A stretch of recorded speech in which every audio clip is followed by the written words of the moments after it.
Yeah. Yay. So it'll Hello. take a minute.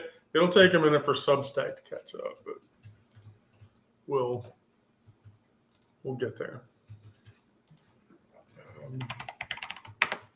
Let me bring up the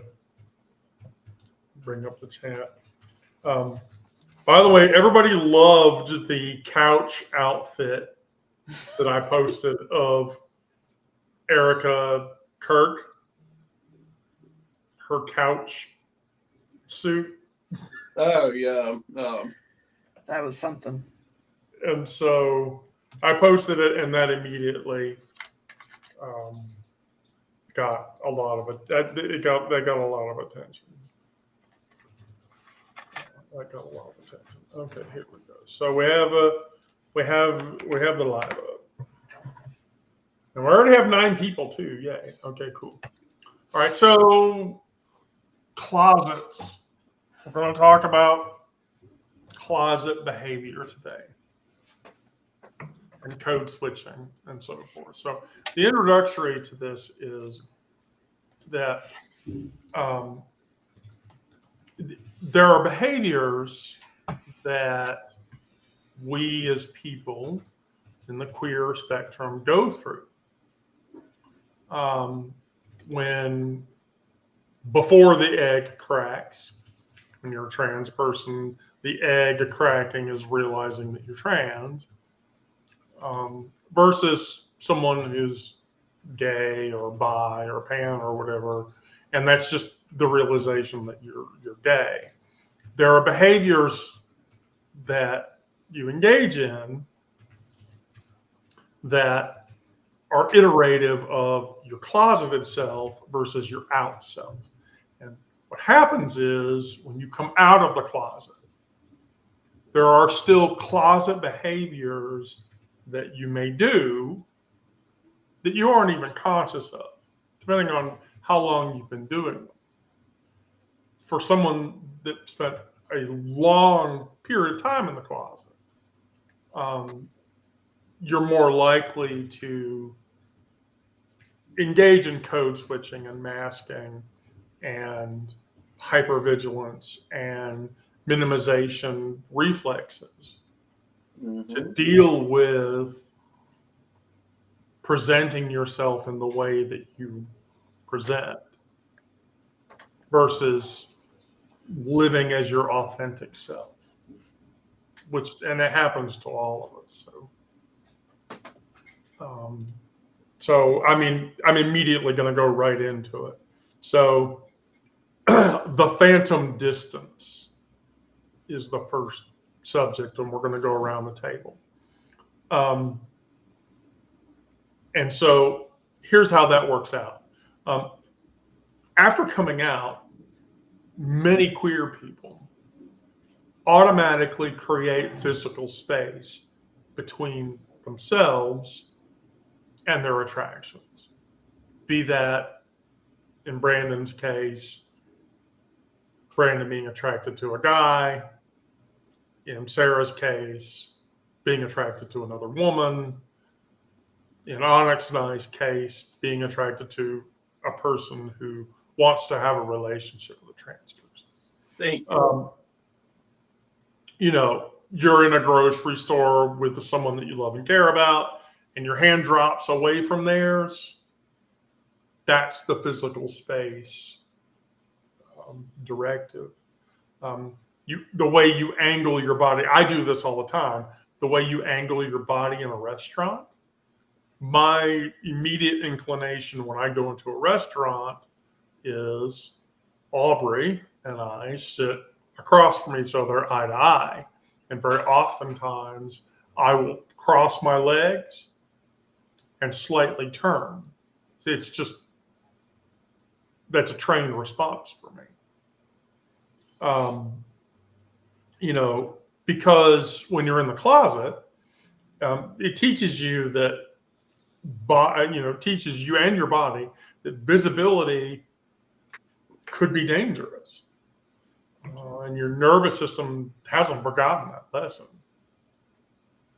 And so that's how physical characteristics play out. So We're going to go counterclockwise. So, Brandon, your thoughts about that subject? It's a little bit hard to distinguish because, like, I've always had kind of a bit of an aversion to public displays of affection. My family growing up, they were not physically affectionate. We didn't hug and kiss each other and that kind of thing. So I was kind of used to that kind of interaction anyway. Right. So it's kind of hard. I don't know. I mean, it didn't really change much for me when I came out because I was already kind of averse to those kind of displays of affection. But there have been times where, like, if I'm at a gym or somewhere where there's a guy, I try not to get too close to him or not to have lingering looks or that kind of thing. I don't want him to see me checking him out, that kind of thing. I guess that would kind of fall into that category, right? But yeah, depending on, like, when I was with my boyfriend and we were going through a Walmart one time and he held my hand and I was a little bit, I was surprised he did it at first because he was not out. But we were in a place where it wasn't either of our hometowns, not where we grew up, and I didn't know anybody around there, so I wasn't as conscientious of that, but I still felt a little bit odd because it's the first time I had shown any kind of public display of affection with another guy. So I don't know. It was a little jarring at first, but I'm glad that he did it, and it showed me that he wasn't ashamed, to show that he was with me, that kind of thing. But yeah, I feel like it was kind of a bigger deal for him than it was for me. But yeah, it's kind of hard growing up the way I did. That kind of behavior didn't really change much because of the lack of physical affection I had growing up.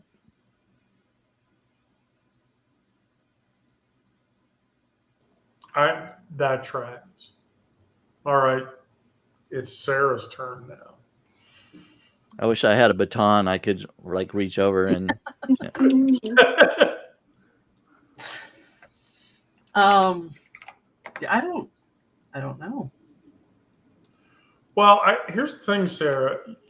Your perspective is important in this case because you've newly come out. Mm-hmm.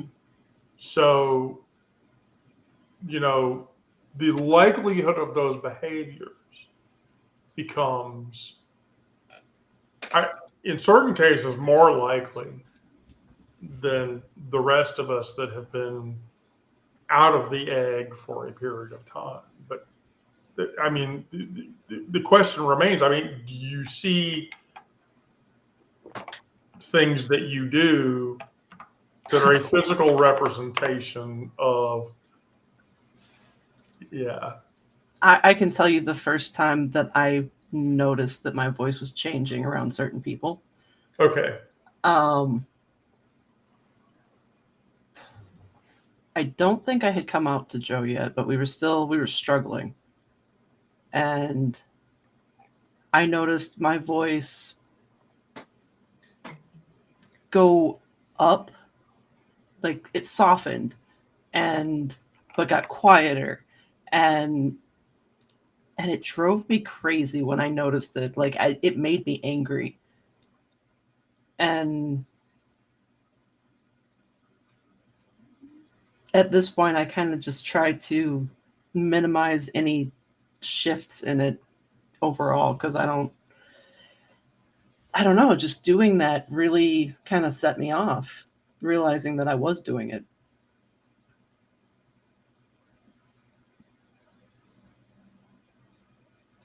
But beyond that, I'm not sure that I've noticed a whole lot. Well, let me ask you a question. Why did it set you off?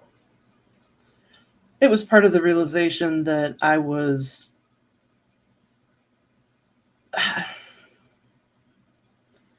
giving him all the space, but not allowing myself to take up any. Just doing so much for him and not expecting any kind of reciprocation in return. Like, just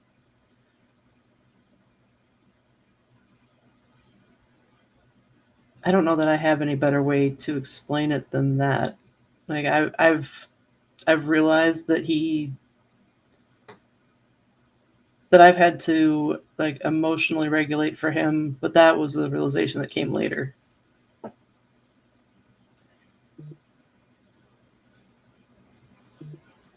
Onyx. Yeah. So, like Brandon, my family was not overly touchy feely. I had to work that out for myself. When I was in the closet, I tried to come out 3 separate times. 2 times it didn't work. The 3rd time it stuck. But part of the problem was that me as at that point 6'1" black person who is transitioning and who has a deep voice, automatically people would sir me, and it still happens. People sir me.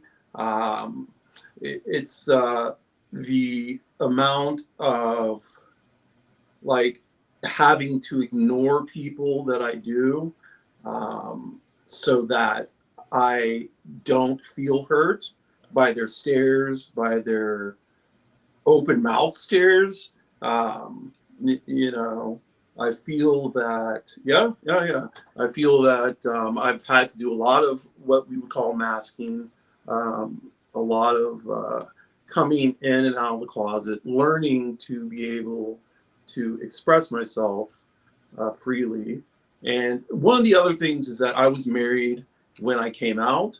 So my wife saw, she knew me as my dead name. And, she allowed me the space to kind of work that out. Although we were talking about divorce for 3 years, in the instance of our relationship, I went through a transition and Egg went through her own transition. And if that hadn't happened, we wouldn't have been able to stay together. And I believe my transition. Yeah, that's a very common motif in cross-lateralizing relationships. Our other band member, Miranda, who is not here, she went through that. Although, in her case, she was married and she came out as trans, and her wife says, "We're married. That's I will change my view. Wow, that's great.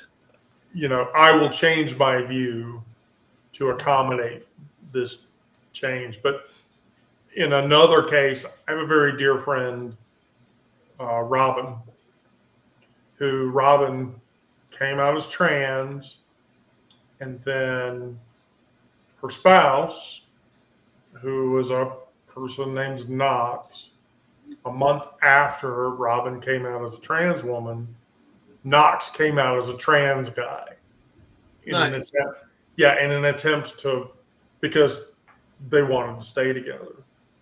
Um, that sort of falls outside of the scope of this conversation, but it's what you were describing is very common. Oh, the transition that both parties have to go through. Yeah. Yeah, that's a normal part of that behavior. So the next thing that we do is we're going to talk about code switching. So what does code switching mean? So when the plumber comes to your house and you're alone and your voice shifts, registers, and octaves and directions, your posture straightens, your gestures tighten, you deliberately and vaguely reference your pronouns. You may not even use them at all. That's not a performance you choose. It just happens as a byproduct of interacting with someone that you may or may not trust. It's Or- present. Yeah. Right. And so years of code switching will cause you to behave that way. I do it No. because I was in the closet for so long that I just couldn't reconcile it. And so it's exhausting, that translation in your brain, because you're going back and forth. On the one side, you're out and you're proud, but you're still translating yourself for straight comfort. Right. So, Brandon. This one happens a lot for me. Okay. Because my family is very conservative. They don't they believe homosexuality is wrong, and kind of reject that side of me, basically. And so whenever I'm around a lot of them, I tone down the gay. Don't use my hands as much, and I guess probably I guess I don't really notice the pitch of my voice. It probably does go down, lowers. I guess I just don't really think about it. But like you were saying, it's kind of automatic that it just happens. And also the area, not just with my family, but the area that I'm in, depending on where I go. This is a rural, small kind of town community. And depending where I'm at, I may not. I mean, I don't wear. I sometimes wear makeup a little bit. Not. I don't put a lot on, but I wear a little eyeliner, mascara, foundation and stuff. And depending on where I go, I may or may not wear that. Like if I'm going to Walmart in my hometown, I'm likely to see somebody I know. So I may not wear it then, because they might notice that I'm wearing makeup and say something. Like the other day, I saw my aunt in Walmart, and I was actually wearing, I think I was wearing mascara or eyeliner or something, and when I saw her, I mean, I put on my glasses to kind of at least hide it a little bit. You know, I don't need my glasses all the time. It's mostly for reading, but I put them on and then looked at my phone or something. You know, it was ridiculous, but I still did it automatically. You know, it's like I don't want to deal with because she's very judgmental and very she's a Pentecostal and very conservative and even more so than a lot of other of my family and stuff. So um yeah, it was just some of that stuff is automatic, and I tried not to talk to her too much. I pretended I was kind of acted like I was busy and needed to get done with what I'm doing and get out of there. I didn't want to linger too long and talk to her. And yeah, I mean it goes for not just makeup but the clothes I wear. I mean, I don't wear anything that's like that kind of says I'm gay. Look at me, you know. I don't cover myself in rainbows and have a big sign around my neck or anything like that. But I might choose different things depending on where I'm going and things like that. You know what I mean? Right. But yeah, a lot of it is kind of automatic and I don't notice it, and then a lot of other things is very conscious. Yes. Yes. Sarah? And yeah. Oh, here. You get my baton.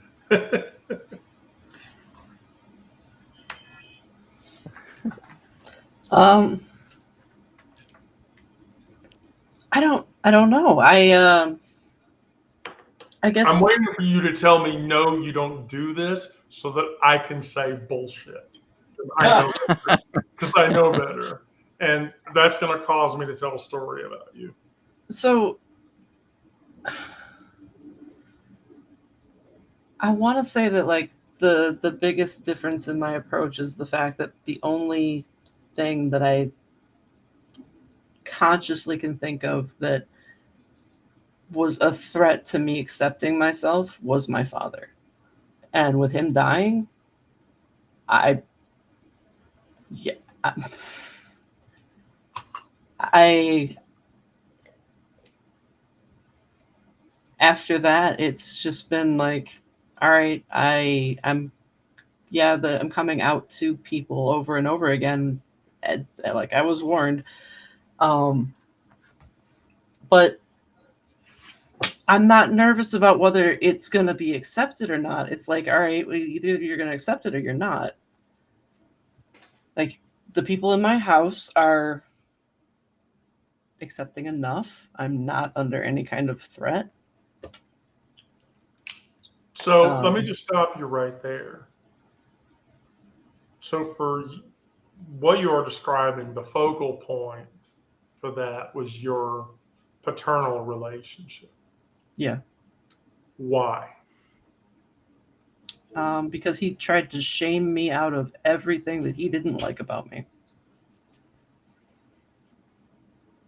That certainly encourages masking and code switching from a social perspective, much less. I mean, okay, let me ask you the question. If you had to come out as a gay woman while your father was alive, what do you think would have happened?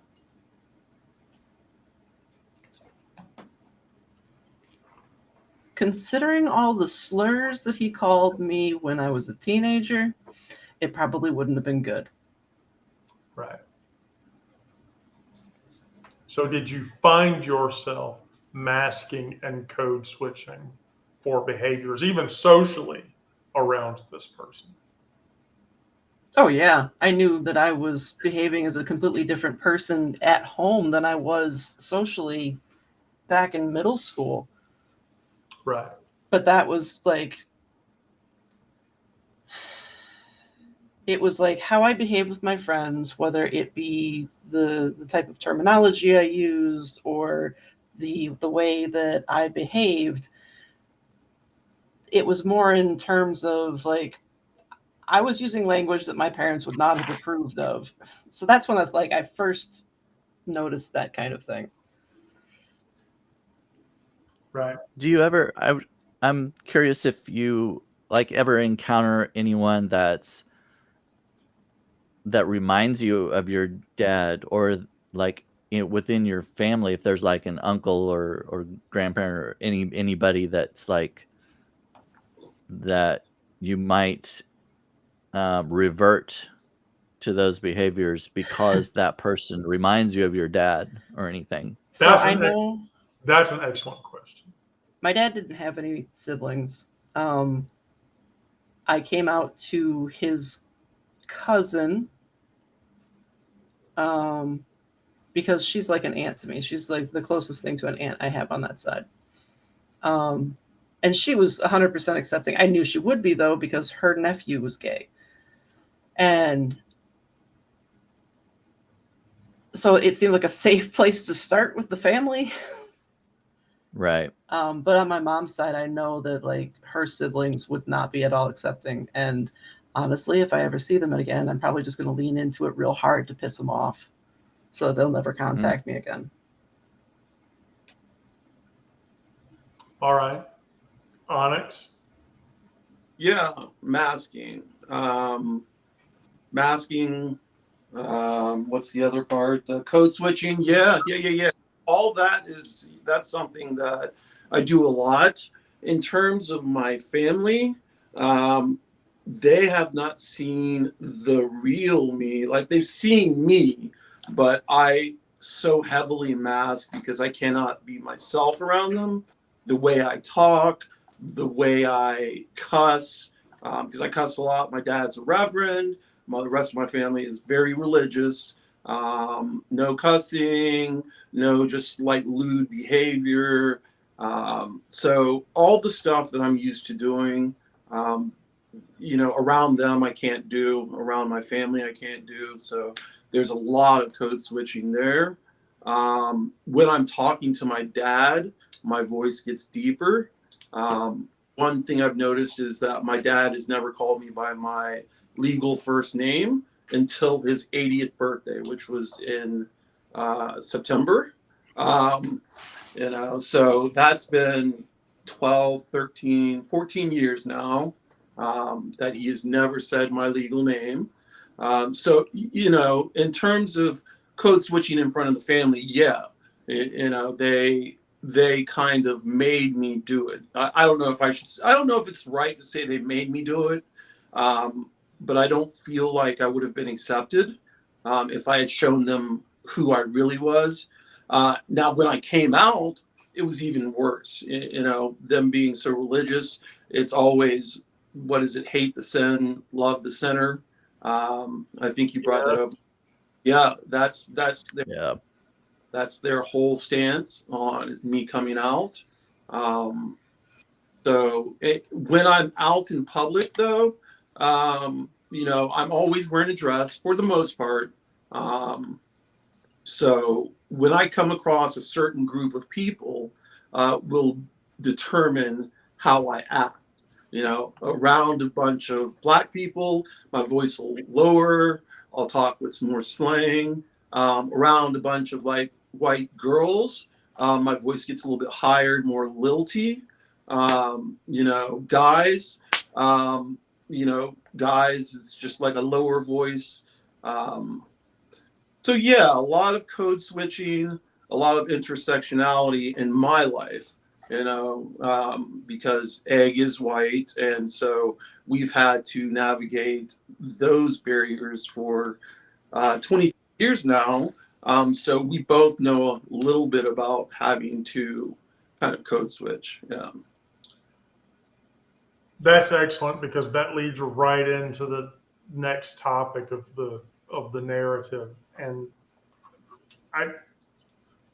it's hypervigilance, but I rather humorously call that Jason Bourneism. And the reason I call it Jason Bourneism is this. So in the Bourne film, Matt Damon looks at Franca's character or whatever, and he says, I don't know why I can tell you, but we're sitting in this diner, and I know where the quickest exit is. Yes. I know where all the doors are. I can look at the girl behind the counter, and I can tell you that she, you know, walks around in heels for 9 hours a day, doesn't give a shit. And the cook behind the counter, I can tell you that he knows how to handle himself, and he's probably not a guy I want to pick a fight with. No. And so hypervigilance is that mentality. It's the scanning mentality. As a trans woman, when I go into a public space, I look for the exit. Always. Where's the fastest exit? Always. I plan out if I have to leave what's going to become a tense situation. Where's the quickest way to get out of the situation? I immediately codify everybody in my head that's in that public space. Wow. So that person's probably progressive. That person's probably, my gaydar goes off on that person. My gaydar says that person's okay. And so that codification, it's all threat assessment. And being 5 years as a trans woman, I still do it. Aubrey and I go to a very inclusive Italian restaurant for dinner, and I'll do it in there. No. And sort of jokingly, but seriously, if I see a very clearly queer-coded couple or person walk in, I'll look at Aubrey and go, team member, and she'll look at me. Yeah, definitely. But Doesn't it put at ease though? You know, once you see a queer couple, you're like, yeah. This. Yeah. Okay, now I can let it off. But the closet instills that mental surveillance camera in your head, and coming out doesn't disable it. Not for me. Brandon, your thoughts about that? Yeah, I mean, studying psychology, I'm kind of a people watcher. I kind of like to kind of analyze different people anyway, but I do like going into a place like certain public places, bars, things like that. Yeah, I definitely quickly scan everybody in there, and you have to. I mean, I know it's, there's the old saying, those who assume make an ass out of you and me, but sometimes you kind of have to assume things. You kind of have to, you might have to judge people by their looks, by their how they kind of carry themselves or act. That's just kind of a protection. You may be wrong. There are times that I've been wrong about somebody just because of a snap judgment by the way they kind of act or whatever, or appear, the way they dress or whatever. But Right. it's better to err on the side of caution. When I go into a place and see someone who I might label as a country hick or something like that, I probably would avoid them. I'd stay on the other side of the room and try to mingle with other people. So yeah, it's kind of like kind of the same thing as you were talking about, just assessing the vibe of the room and individuals, and yeah, making some assumptions basically, just in case. Just in cases. Sarah, I don't think maybe you've experienced this yet, but what do you think about it? Or do you think you would do it? I mean, I've experienced in some aspect. I would say that like assessing any situation that I walk into has kind of led me into becoming kind of gender fluid. And I can tell you that the first time I noticed that was when I tried to fly with my sister to Florida. Like we never made it into the air because there was a snowstorm, but because she was in such a fragile state and we were in some place with so many people, and while I might not have felt threatened, she felt like she was under threat. So I kind of just took the lead on the entire outing. We'll just call it a trip to the airport because that's literally all it was.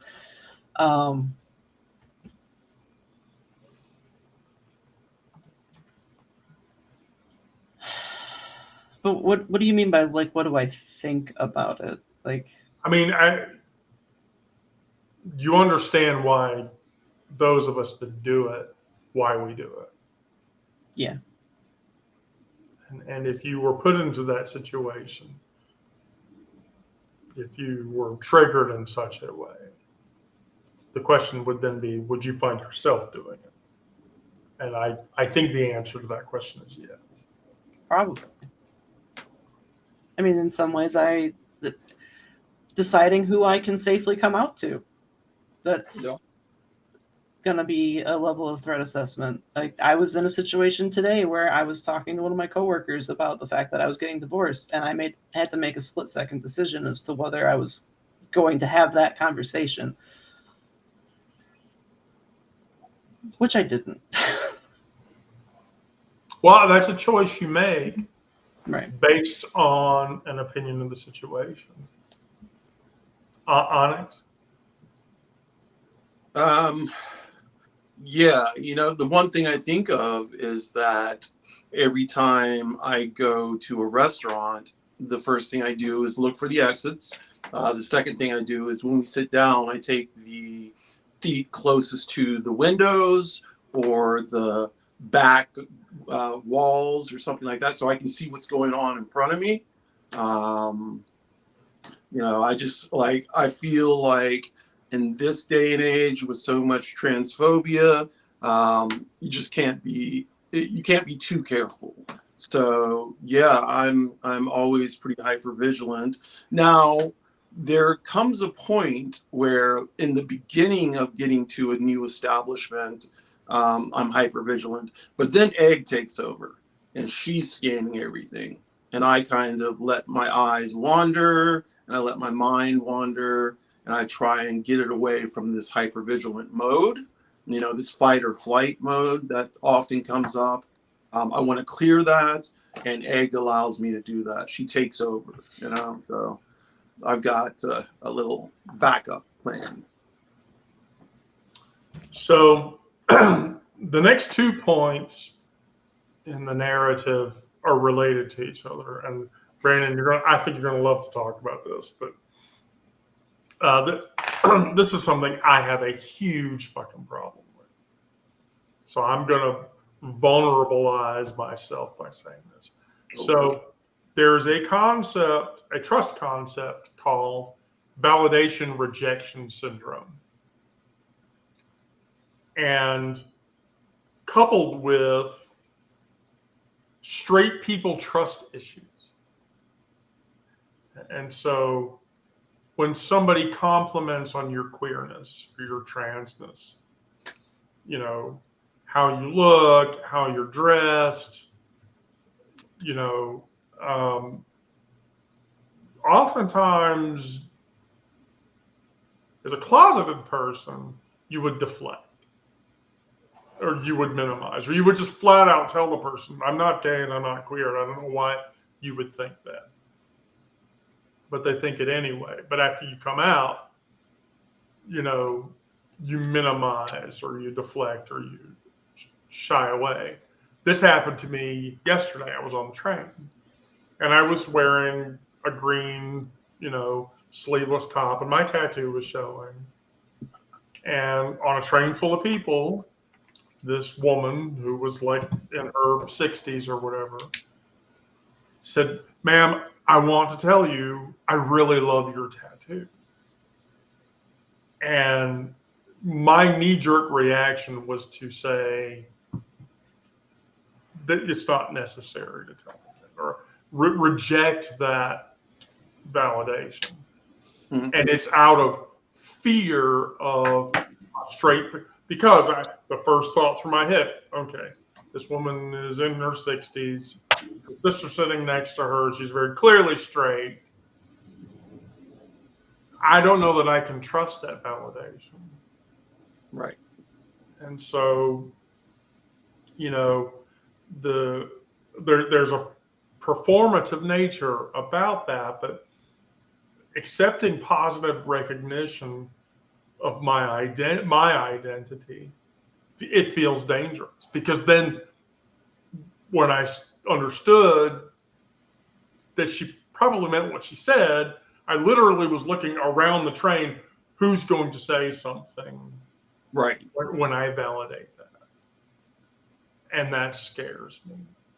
Um, you know, um, you know, praise for my transness or my queerness lands like criticism, because my defense mechanisms can't distinguish between visibility and vulnerability. And vulnerability in the wrong situation can become detrimental. Yes. Yes. Brandon? Before I came out, my best friend at the time, I mean, she knew I was gay, but I had not told her that I was. She, she could tell. I mean, she knew, and she was trying to get me to tell her. She's like, I know there's something. Yeah. I know there's something you want to talk about, or that's bothering you, or whatever. I don't remember how she put it, but and I I didn't want to tell her, but and she was like, I can help you, and I was like, I don't think you can. and but I eventually did come out to her, and of course she already knew, which helped, because that made it a lot easier. Another person, I was visiting a relative of mine in another state, and I don't see her very often, but went to visit, and we were talking. I don't remember what the subject was. We were talking about what the conversation was about. I think she might have mentioned. No, I don't know. I can't remember. But she said, "Are you gay?" And it just came kind of out of the blue, and she knew I was. She was fine with it. She was like, she could. She knew, but I wasn't out or anything. And I was like, I was kind of like a deer in the headlights. I was like, I can't believe she just asked me that, just point blank asked me, you know. And my immediate answer was, uh, I'm I told her I was bi-curious, because I thought maybe that's not quite as bad as being gay, It's like, maybe I can just make it like I can admit to a little bit. Obviously, she knows something, but I don't have to completely admit that I'm gay. I could just, I'm not sure I trust her all the way to say, yeah, I'm gay. But I thought, bi-curious doesn't sound so bad. So, and she had a cousin on the other side of her family that was gay, and they got along very well, and she lived in Seattle, and of course, very progressive city, liberal, and so yeah, it was it was really kind of funny. I think she's actually the first person that I admitted that to, and but the only reason I did was because she just point blank asked me, and I'm kind of glad she did. It was kind of a step, a small step at least, to kind of break that barrier a little bit, admitting at least partly that I was gay in a way. So, yeah, I mean, and I was in a fender bender one time, and we it was the guy's fault. He was very apologetic and admitted it was his fault and everything. And we pulled it off into a parking lot, and the cop showed up, and she was assessing everything. And um, as we were standing there, I think he was kind of maybe kind of nervous, and he was just making conversation and talking about wife and kids and stuff. He's like, "Are you married and got kids, or got kids or whatever?" And I um, I immediately said, I just said no, and later I thought, I could have said, "Oh no, I'm gay actually, I don't have a wife, I'm gay," or whatever. But I didn't go that far. I didn't want to give him that much information. It's like, because I did kind of feel like, I don't know if I can completely trust that he'll be okay with that, Risk you assessment. know? Yeah, right, right. That's kind of going back to what you were saying just a minute ago. And it's like, I don't know this guy. He seems like a nice guy. He took responsibility for this accident or whatever. And I don't know if it really went through my mind at the time, but later I thought, well, what if I would have said that I was gay, and he was very much against that and decided to retract his story and say, no, it wasn't my fault. He was, whatever. But yeah, it was kind of a risk assessment. And he was in the military. That was another thing. I'm like, Mhm. we were in a rural area, military, manly guy, just it was just a split decision in my head. It's like, nope, we're not going there with him. You know? Yeah, No, definitely. Sarah.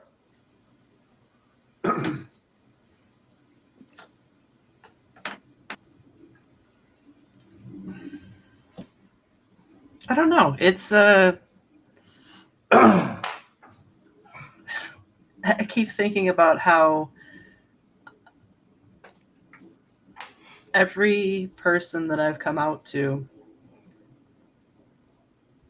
how it's been received has been based on, or how they've reacted has been based on whether or not they're straight or they're gay. Because Yeah. all of my gay friends already knew. And Yeah, I want all to of, point out that I think that there is a conversation that I know you had with another queer person where you literally asked the queer person, "How do you know?" are you talking about my work bestie? No, I'm talking about me. Oh, I was gonna say, because my work bestie told me, well, first off, it's your gay ass sandals.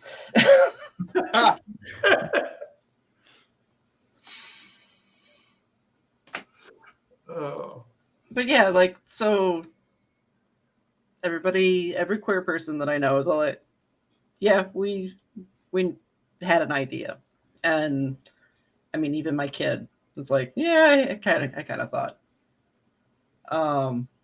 But anybody else, like that every straight person I know is like, really? I had no idea. But I think I don't know. It's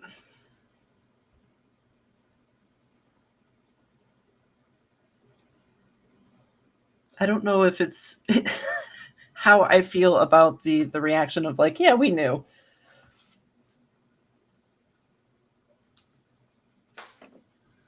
Then again, I'm just as guilty of it with my kid because when they came out, I had to tell the story about how when they were in kindergarten, there was some conversation that was had with them and their kids, their friends, and at that moment, I'm like, yeah, I'm pretty sure. Yeah. Onyx. Yeah. So validation rejection syndrome.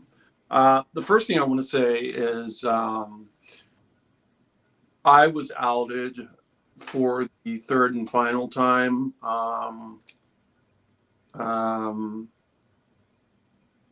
In family therapy in rehab. The family therapist just came up and said to me and Egg, let's talk about you being trans. And, Egg's mouth hit the ground. My mouth hit the ground. So that's kind of how like it all congealed and my egg finally broke for good. The one thing I have the one thing I had a problem with early on, and sometimes I still do, is people say, "Oh, you're so brave for transitioning," and I'm like, "Well, fuck this. I'm not being brave. I'm just trying to stay alive." For me, it was a transition or die type of situation. There was no other way. I gave myself till 42 to start transitioning. And if I didn't, then that would have been over. And at 42, I started transitioning. So I get the, like, when people try and validate my transness, some part of me feels like, they're doing it just to be kind, and not really doing it out of honesty. Like, when they say, you look really great, that dress looks really good on you. I don't know how to take it. I don't know if they're being honest or if, they're just saying that just to say it because they see this guy, and there are two ways to react. Either you react with disgust or you come at it from a much more kind position. So yeah, that's my story, and I'm sticking to it. So, as we're approaching the end of the hour, there's ways to cope with these situations. So, feel free to stop me and comment as I say this. But, with the physical space limitation issue, I tell people, touch practice. Encourage your partner to touch you Right. in public. And that doesn't have to be like, I will tell you this, when Aubrey, like, walks up behind me and slides her hand across the back of my neck and onto my shoulder. That is an incredibly affirming feeling. Right. And I would never push that away because I want that affection. Largely because, from my perspective, I grew up as a touch-starved person. I had a maternal unit. Yeah, I had a maternal unit that did not believe in having contact with her child. And then when I find myself code switching, I then correct myself. If I think I'm going to code switch, I make a habit to say to somebody. I did it at work yesterday. I was talking to somebody, and they said, do you know about this person they're going to interview for the security role? Oh, yes. That's my spouse. she and I are very tight. And I remember that, I told her about it, and then she said to me, "Well, Wendy, thank you. I think you're an amazing woman." That was a self-admission against my own feelings. Grounding techniques, that's the thing that stops you from threat. Right. Threat detection, just ground. I mean, I walk into a space and you name 5 things that you can see, 4 things you can touch, 3 Yep. things you can hear. Yeah.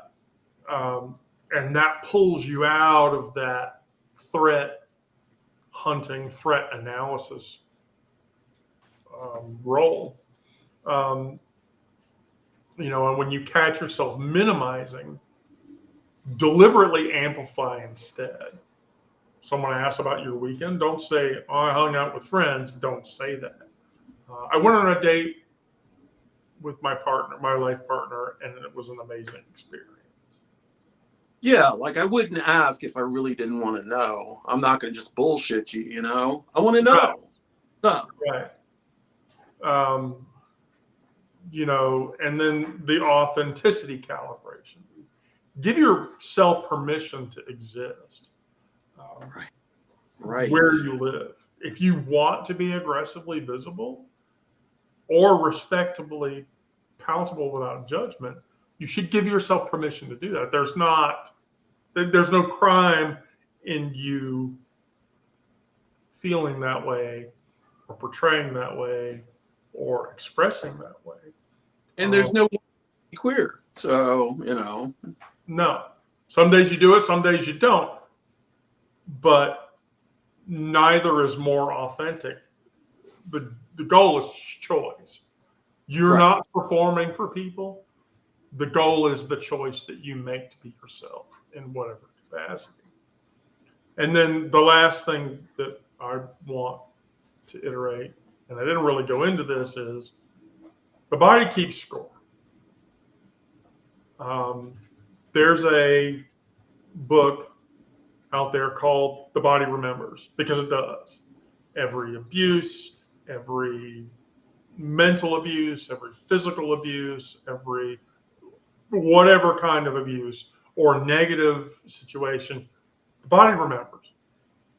And so you need to heal from that as much as your body does, just as much as your brain does.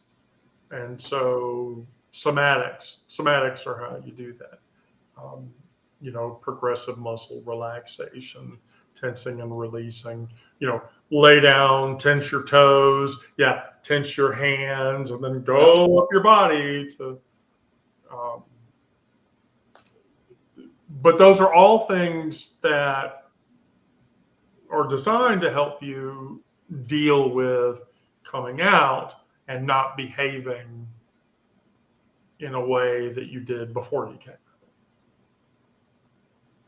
out. So, Brandon, final thoughts?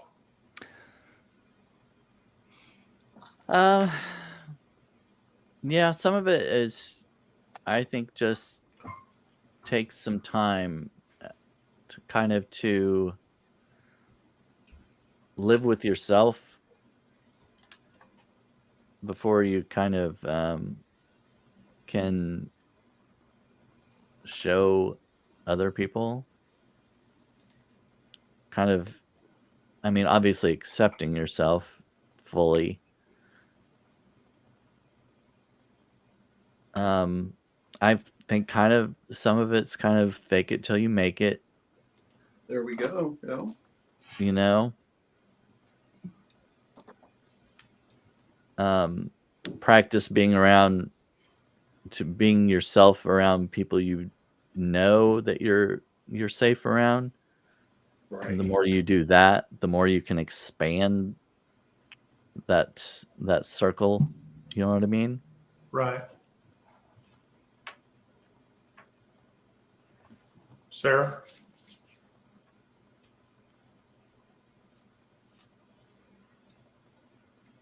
This is why I call her Sarah the Stoic. in the queer space stories every night. There's a lot of thoughts actually, but I don't know which one to pick. Um,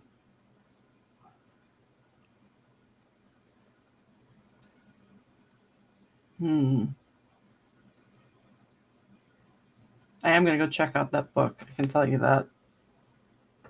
Um,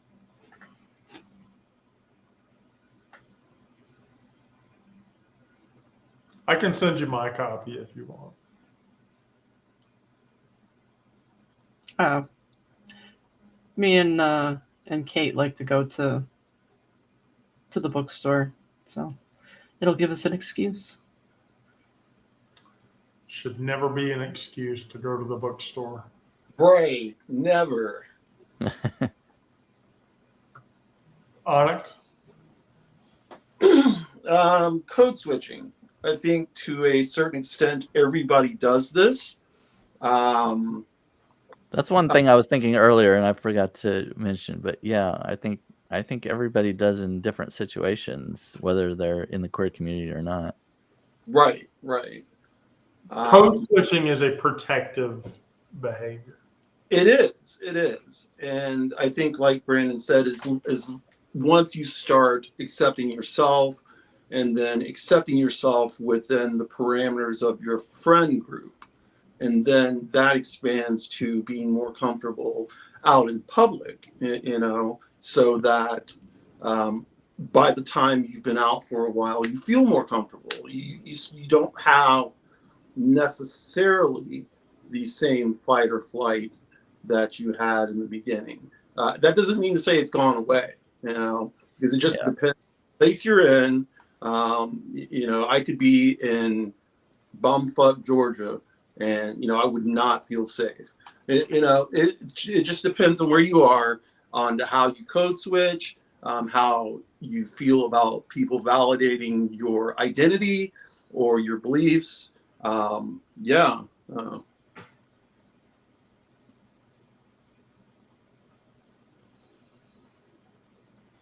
hate to use this as a reference, but one of my favorite comedy films of all time, easily in the top 10,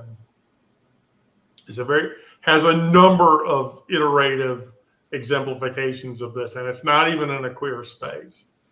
And it's an Eddie Griffith movie, and if I tell you, you have to promise not to judge me for liking it. Undercover Brother. I love this movie. I love that movie. But the moment of code switching that happens in that movie is right. when Griffith's character gets assailed by a white girl. Right. So they're all down in the base, and he walks in, and he's in khakis and a 2-button. Hey, Chief Sturt, and it's like, oh my god. The sister girl looks at him. What the hell happened to you? And the boss is like, what the hell happened to you? And sister girl says, he's been having sex with a white girl. But that, the instance of that film, that's like classic code switching. It is 100%, yeah. And so, I hate to use that movie as an examination of a social construct, but I mean it's the very same thing. There's actually a couple of that's what it was made as. So yeah, there's a couple of gay and queer films that do it. You almost see it in the Bros movie. I love that movie too. That's the movie that tries to convince you that Abraham Lincoln was bi. Oh yes. Bros and Bottoms are my two. Those are my two favorites. Oh my god! When Bottoms was on Amazon, I watched it every fucking day, sometimes twice a day. I love that movie. Love. Yeah, whether you're gay, straight, queer, whatever, watching Bros and watching Bottoms, those are two movies that even straight people should watch. which is You funny. won't- Which is funny because one of the actresses, one of the two trans actresses in the Bros movie, Madison, is somebody that I know in real life. Her stage name is interesting, and I won't say it, but yeah. So yeah, that's all I had for the day. Who's going to do it next? Well, Miranda promises to appear on Monday, so I'm going to put it on Miranda to. That's what I was gonna say. Well, I guess it's on her then. Miranda's going to get it for the topic. Get it for the topic. I guess to the chat in the final 3 minutes. Does anybody have any questions? Please feel free to ask. God, I can't even see the chat. I'm peeking down. You had one job to do. Well, if I have any other windows up, my connection goes to shit. So Oh. Semantics. I get the cheapest Xfinity that there is. The problem is you have Xfinity. Oh yeah, okay. Well, It's the only one I could get for $15 a month. Ah, that's a good price. I actually worked for Xfinity. Yeah, I lasted 6 months. Ouch. Um, My friend Samantha, I believe, works for Xfinity. She's been there a long time. I was doing outbound calling, trying to get people to sign up or save people, and that is just not my jam. It was something that I have no belief in. Like I can sell the hell out of some magical supplies, but I can't sell Comcast stuff to save my life. No, yeah, I can't either. All right. Well, Monday at 1 or 2 o'clock. Sounds good. Um, Okay. Sarah, are you going to come back on the trauma show ever again? Considering I have to take a half day off of work in order to make it, it'll have to be scheduled. Well, I know for a fact that you'll be here physically on the 15th of December, and that's I a can Monday, which participate. means, yes, I that's a can Monday, which participate in means that one. I can shove you in a room and you can, I can shove you in the pussy room, there we go. you know, where the pussy lives. He lives all over the place. Well, Yeah, but when Tuesday that door, Tuesday is don't Veterans listen Day. to the voice behind my monitor. The voice behind my monitor doesn't know what the fuck she's talking. Cheesy food. No, see, I told you, don't listen to it. Don't. You be quiet. You're ruining my show. You're ruining our show. Quit it. Want some hot dogs? God damn it. We got a pack full of wieners.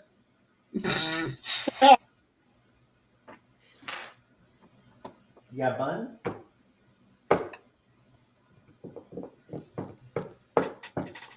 Yeah, okay. Brandon, Sarah, Onyx, thank you. Thank you all. Thank you. Yeah. I will post a public link to the three of you of the video once it publishes or whatever, so that you can drop it. Just for clarification, Brandon, that's working okay for you? Yeah, I don't know why. At first, I just could not get it to download, but then there was an update that my computer had to do, and once it did that, it downloaded fine. So, I guess it's fine. Okay, perfect. So I just look for a public link from me in the next 3 or 4 hours, and that'll be this video, and you can share it and spread it around and do whatever you want with it. Awesome. All right. Well, thank you everybody that joined us for Trauma Thank Live you. Friday. Goodbye, everyone. Bye. Have a pleasant weekend. Bye. Aviento. Nope. Don't listen to this shit. Don't listen to this shit. It's don't listen to it. I hear wiener.